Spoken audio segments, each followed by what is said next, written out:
अर्ज करता हूं कि अब वही शख्स बगावत पे उतर आया है। अब वही शख्स बगावत पे उतर आया है, मुद्दतों जिसने मेरे घर का नमक खाया है। अब वही शख्स बगावत पे उतर आया है। अब वही शख्स बगावत पे उतर आया है, मुद्दतों जिसने मेरे घर का नमक खाया है। ये याद रखिए तमाम साथियों कि ये मुशायरा सिर्फ मुशायरा नहीं है, फार्मूला मुशायरा नहीं है, सिक्का बंद मुशायरा नहीं है, रिवायती मुशायरा नहीं है, ट्रेडिशनल मुशायरा नहीं है, बल्कि ये हिंदुस्तान पे जान देने वाले कुछ दीवानों की एक टोली है जो एक जश्न मनाने में लगी हुई है। मुशायरा बहुत कामयाब हो गया, आप सबको बहुत बहुत मुबारक हो।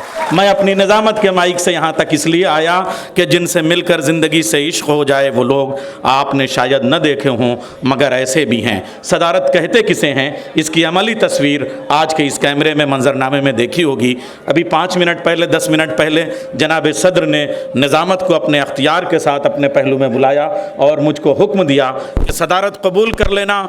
चूँकि कैबिनेट मिनिस्टर मुख्तार अब्बास नकवी साहब का हुक्म था, मेरी मजबूरी हिंदुस्तान का एक ज़िम्मेदार शहरी होने के नाते मैंने सदारत कबूल कर ली, लेकिन वसम बरेली से पहले पढ़ लेना यह मैं कबूल नहीं कर सकता। मैं बहैसियत सदर तुम्हें हुक्म देता हूँ कि मुझे पहले पढ़वा लो, बाद में उन्हें पढ़वा लो। इरफान ज़ात के आतश कदे से और उनके जज्बात से निकल के तब के ख़यालात गज़ल कैसे बनते हैं, एक सूफ़ी संत का काम एक शायर कैसे करता है। हसीब सोच की शायरी नई और पुरानी नस्ल के दरमियान एक ऐसा पुल है कि जो नए नस्ल के शायर हैं उनको शायरी करने का शऊर अता करती है। तनकीदी और तहक़ीक़ी पुख्तगी का शायर, यानी इदारत के हवाले से भी उनकी कई किताबें बड़ी अहम हैं, जिनका एक शेर आप सबको अज़बर है। अब वही शख्स बगावत पे उतर आया है, मुद्दतों जिसने मेरे घर का नमक खाया है। मैं गुजारिश करूंगा बायसियत नाजिम जनाब सदर से कि इसी गजल से शुरू करें, जोरदार तालियों से सदारत का इस्तकबाल करें और उसके बाद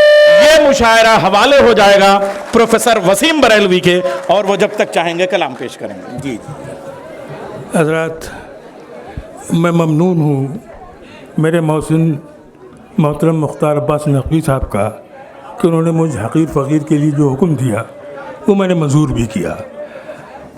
बस उनकी मोहब्बत को सलाम करता हूँ।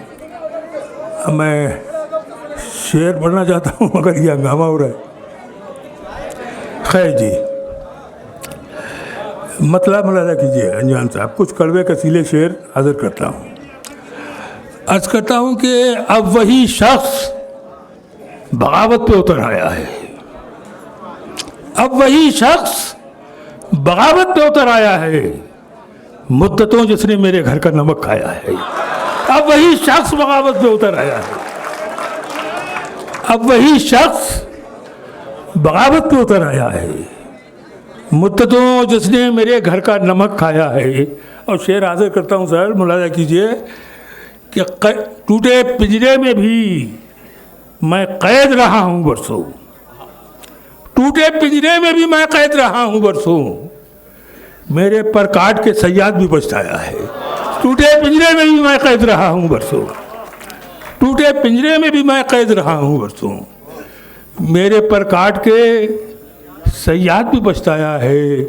दोस्ती प्यार वफा फ़र्ज़ मोहब्बत अखलाक सब पुराने रुई अखबार उठा लाया है। दोस्ती प्यार वफा फ़र्ज़ मोहब्बत अखलाक सब पुराने तो ये अखबार उठा लाया है। और मैं वो दोस्ती प्यार वफा फ़र्ज़ मोहब्बत अखलाक, शेर ये है कि आधी कीमत में भी, अनजान साहब शेर सुनाता हूँ, आधी कीमत में भी मुश्किल से ख़रीदेगा कोई, आधी कीमत में भी मुश्किल से ख़रीदेगा कोई, मैं वो सोना हूँ जिसे कोई चुरा लाया है। आधी कीमत में भी मुश्किल से ख़रीदेगा कोई, मैं वो सोना हूँ जिसे कोई चुरा लाया है। एक मतलब 2-3 शेर और हाजिर करता हूँ। अर्ज़ करता हूँ कि वो बेवकूफ़ समझता है तोड़ देगा मुझे, वो बेवकूफ़ समझता है तोड़ लेगा मुझे, मैं सूखी रेत हूँ कैसे निचोड़ लेगा मुझे, मैं सूखी रेत हूँ कैसे निचोड़ लेगा मुझे। अब मैं ये शेर ख़ास तौर से सुनाना चाहता हूँ, मैं सूखी रेत हूँ कैसे निचोड़ लेगा मुझे, मैं सूखी रेत हूँ कैसे, अजीब शर्त पे आज़ाद होके आया हूँ, अजीब शर्त पे आज़ाद होके आया हूँ। वो जब गुलाम गिनेगा तो जोड़ लेगा मुझे। अजीब शर्त पे आज़ाद होके आया हूँ। वो जब गुलाम गिनेगा तो जोड़ लेगा मुझे। मैं तेरे खुलूस की दरिया दिली से वाकिफ़ हूँ। तेरे खुलूस की दरिया दिली से वाकिफ़ हूँ। तू बूंद बूंद किसी दिन निचोड़ लेगा मुझे। तू बूंद बूंद किसी दिन निचोड़ लेगा मुझे। और एक गज़ल के 2-3 शेर और हाजिर करता हूँ। अर्ज़ किया कि तेरी मदद का यहाँ तक हिसाब देना पड़ा। तेरी मदद का यहाँ तक हिसाब देना पड़ा। चिराग लेके मुझे आफताब देना पड़ा। तेरी मदद का यहाँ तक मुझे हिसाब देना पड़ा। चिराग लेके मुझे आफताब देना पड़ा। वाह वाह। तेरी मदद का यहाँ तक हिसाब देना पड़ा। चिराग लेके मुझे आफताब देना पड़ा। और हर एक हाथ में 2-2 सिफारशी खत थे। हर एक शख्स को कोई खिताब देना पड़ा। हर एक शख्स को कोई खिताब देना पड़ा। और ये शेर भी सुने कि ताल्लुकात में कुछ तो दरार पड़नी थी। ताल्लुकात में कुछ तो दरार पड़नी थी। कई सवाल थे जिनका जवाब देना पड़ा। कई सवाल थे जिनका जवाब देना पड़ा। और अब इस सज़ा से बड़ी और क्या सज़ा होगी। नए सिरे से पुराना हिसाब देना पड़ा।